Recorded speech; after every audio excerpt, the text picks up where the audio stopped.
Welcome to the Daily History Chronicle. Each day, we travel back to discover a pivotal moment that changed the world. These aren't just dates and facts. They're stories of courage, conflict, innovation, and consequence that still echo through our lives today. Are you ready to explore? Let's see what happened on this day in history. This is the Daily History Chronicle, where we explore the moments that shaped our world and discover why they still matter today.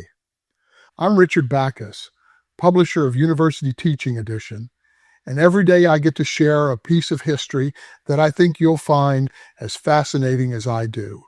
At 3:45 in the morning on February 7th, 1812, the most powerful earthquake ever recorded in North America east of the Rocky Mountains struck the Mississippi Valley. The ground heaved, the riverbed buckled, and for several hours the mightiest river on the continent ran backward. This wasn't the first of the New Madrid earthquakes. That had come 2 months earlier. But February 7th was the climax, the moment when the earth finished what it had started. By the time the sun rose that morning, an entire town had been destroyed, a new lake had been created, and the geography of the American heartland had been permanently altered. Church bells rang from the shaking in Boston, 1,000 miles away. The New Madrid seismic zone sits where it has no business being. We expect earthquakes in California, along the Pacific Plate boundary. We don't expect them in Missouri. But buried beneath the flat farmland of the Mississippi Valley lies an ancient rift, a place where the continent tried to tear itself apart 750 million years ago and failed. The rift healed over, buried under miles of sediment, but the scar remained. The rock there is weaker than the rock around it. Stress accumulates, and every few centuries that scar ruptures. Geologists call this a failed rift, or an allocogen. It's essentially a zone of weakness running through the heart of the continent. The same forces that successfully split Africa from South America and opened the Atlantic Ocean tried to split North America and couldn't quite finish the job. What they left behind was a fault system capable of producing earthquakes as powerful as anything on the San Andreas, in a place nobody expects them. In the winter of 1811 to 1812, that fault system ruptured catastrophically. The first major quake struck at 2:15 in the morning on December 16th, 1811, centered near present-day Blytheville, Arkansas. It woke people from New Orleans to Canada. President Madison felt it in the White House. In the epicentral region, the ground didn't just shake, it rolled in visible waves like the surface of the ocean. Fissures opened hundreds of feet long. Sulfurous gas poured from the cracks, turning the air yellow and filling it with the stench of rotten eggs. A woman named Eliza Bryan, living in New Madrid, described what followed: a complete saturation of the atmosphere with sulfurous vapor, causing total darkness. Even after the sun should have risen, she couldn't see. She heard her neighbors screaming in the streets, not knowing where to run. She heard livestock bellowing, birds shrieking, trees snapping and crashing down. And beneath everything, the roar of the Mississippi, a sound that wouldn't stop for months. On the river itself, the violence was even worse. Riverbanks collapsed in enormous sheets, dragging whole groves of trees into the churning brown water. The British naturalist John Bradbury was traveling by flatboat that night. He woke to what he called the most tremendous noise he had ever heard, his boat pitching so violently he thought it would capsize. By dawn, he had counted 27 distinct shocks. Another major quake struck on January 23rd, and then came February 7th. The earthquake that hit at 3:45 that morning was centered directly on New Madrid, Missouri, then the largest settlement on the Mississippi between St. Louis and Natchez. The town was destroyed, not damaged, destroyed. Every structure collapsed or was rendered uninhabitable.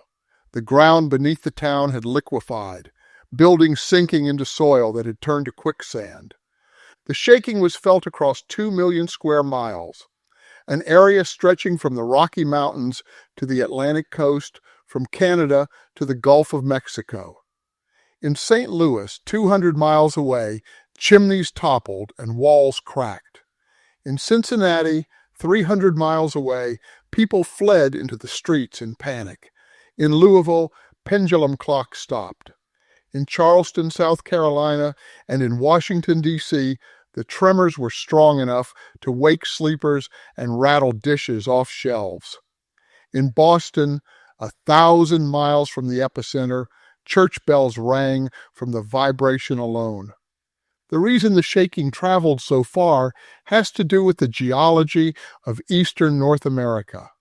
Unlike the fractured young rock of California, the bedrock east of the Rockies is old and solid. Seismic waves pass through it efficiently, like sound through a steel beam. An earthquake in Missouri can shake buildings in New York in a way that a California earthquake never could. But the most dramatic effects were on the river itself. The fault that ruptured ran directly beneath the Mississippi. When it moved, it lifted a section of the riverbed 15 feet in a matter of seconds. Imagine a wall of earth suddenly rising from the bottom of the river. The water, suddenly dammed by this new ridge, piled up behind it, and then reversed course, flooding backward upstream with tremendous force. Boats that had been traveling south suddenly found themselves being carried north, spinning helplessly in a current that had reversed direction. Pilots who had spent their lives reading the river found themselves in water that was behaving impossibly. Waterfalls appeared where moments before there had been flat water, roaring cascades over the newly raised riverbed, 15 feet high, stretching across the width of the Mississippi. Contemporary accounts describe 30 boats being swept over these sudden falls. Everyone aboard was killed. Their bodies were never recovered. The reversal didn't last long, a few hours at most, before the current wore down the obstruction and the river found its way south again. But in those hours, the impossible had happened. The Mississippi, draining 40% of the continental United States, carrying more water than any river in North America, had run backward. While the river reversed in one place, it drained in another. 15 miles south of New Madrid, the ground sank. Not gradually, catastrophically. An area of forest and wetland dropped 20 feet in minutes. The Mississippi poured into the new depression, flooding it instantly. Reelfoot Lake, 18,000 acres of water that still exists today in northwest Tennessee, was created that morning. Cypress trees that had stood on dry land were suddenly submerged to their crowns. A Chickasaw village that had occupied that ground disappeared beneath the rising water. If you visit Reelfoot Lake today, you can still see the stumps of those cypress trees standing in the water, drowned 200 years ago in a matter of minutes. At the same time, other areas rose. The Lake County uplift in Tennessee and Kentucky, a broad dome of land 10 miles wide, was pushed upward by the faulting. The landscape was being resculpted in real time, and the sand blows. Across 10,000 square miles, the shaking liquefied the ground. The technical term is liquefaction, when waterlogged soil loses its structure and behaves like a liquid. In the New Madrid zone, this happened on a massive scale. Water and sand erupted from fissures in geysers, shooting debris 30 feet into the air and leaving circular deposits on the surface. Eyewitnesses described the ground boiling with sand and water, as if the earth itself had become a cauldron. These sand blows can still be seen from the air today, pale circles against the dark soil of farm fields, scars that haven't healed in 2 centuries. The largest one covers 136 acres. Farmers who work this land still hit pockets of sterile sand where nothing grows well, the remnants of ground that vomited its contents 200 years ago. The fissures themselves were terrifying. Some ran for 5 miles, some were wide enough to swallow horses. People reported seeing the earth open and close rhythmically, like something breathing. Trees growing along fissure lines were torn apart, split down the middle as the ground pulled in different directions. The shaking continued for months. By mid-March, observers had counted over 2,000 distinct earthquakes. A physician in Cincinnati built a primitive seismograph and documented thousands of tremors. People on the frontier learned to sleep outside in tents rather than risk being crushed in their cabins. They learned to watch their animals. Horses grew skittish, dogs howled, chickens refused to roost before each new shock. They also learned a survival trick. The fissures that opened in the ground almost always ran north to south. So when the shaking started, people would chop down trees to fall east to west and cling to them, using the trunks as bridges over any cracks that opened beneath them. The land itself had become untrustworthy. The death toll was probably around 1,000, though the real number will never be known. The frontier was sparsely populated, and nobody was counting the Native American dead. The Chickasaw village that vanished beneath Reelfoot Lake was never excavated. We don't know how many people were in it. The New Madrid earthquakes remain the most powerful ever recorded in North America east of the Rocky Mountains. The area of destruction was 2 to 3 times larger than the 1964 Alaska earthquake. The area of strong shaking was 10 times larger than the 1906 San Francisco earthquake, and almost nobody today has heard of them. Part of that forgetting is simple geography. The frontier didn't leave the kind of records that cities do. There were no newspapers in New Madrid to document the destruction, no photographers to capture the aftermath, no insurance companies tallying losses. The evidence was written in the land itself, in sand blows and sunken forests and a lake that hadn't existed before. And the land doesn't lobby for attention. But the forgetting matters because the New Madrid seismic zone is still active. Since 1974, seismographs have recorded thousands of small earthquakes along the same fault system. The U.S. Geological Survey estimates a 7 to 10% chance of a magnitude 7.0 or greater earthquake striking the region in the next 50 years. The chance of a magnitude 6.0 or greater is somewhere between 28 and 46%. Memphis, a city of 600,000 people, sits directly on the zone. St. Louis is nearby. The Mississippi River carries 60% of America's grain exports. Natural gas pipelines cross the region. Critical bridges span the river. In 1812, there was almost nothing there to destroy. New Madrid had perhaps 1,000 residents. St. Louis was a small trading post. The entire region was frontier, populated by scattered farms and small settlements. Today, millions of people live on land that liquefied 2 centuries ago and could liquefy again. Memphis alone has 600,000 residents. St. Louis has nearly 3 million in its metropolitan area.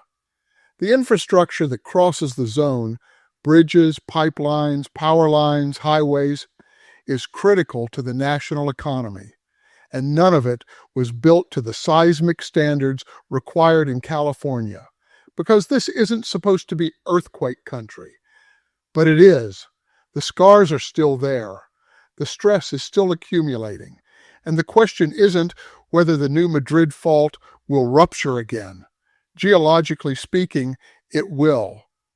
The question is when. What stays with me about February 7th, 1812, is the scale of it and the speed. Reelfoot Lake wasn't formed over years or decades. It was formed in minutes. The river didn't gradually shift course. It reversed direction in an instant. Waterfalls appeared where there had been no waterfalls. Forests became lakes. The solid earth behaved like a liquid. We build our lives on the assumption that the ground beneath us is stable. The New Madrid earthquakes are a reminder that this assumption is, geologically speaking, temporary. The forces that shape this continent are still at work. The scars of ancient rifts still hold stress. And when that stress releases, it releases all at once.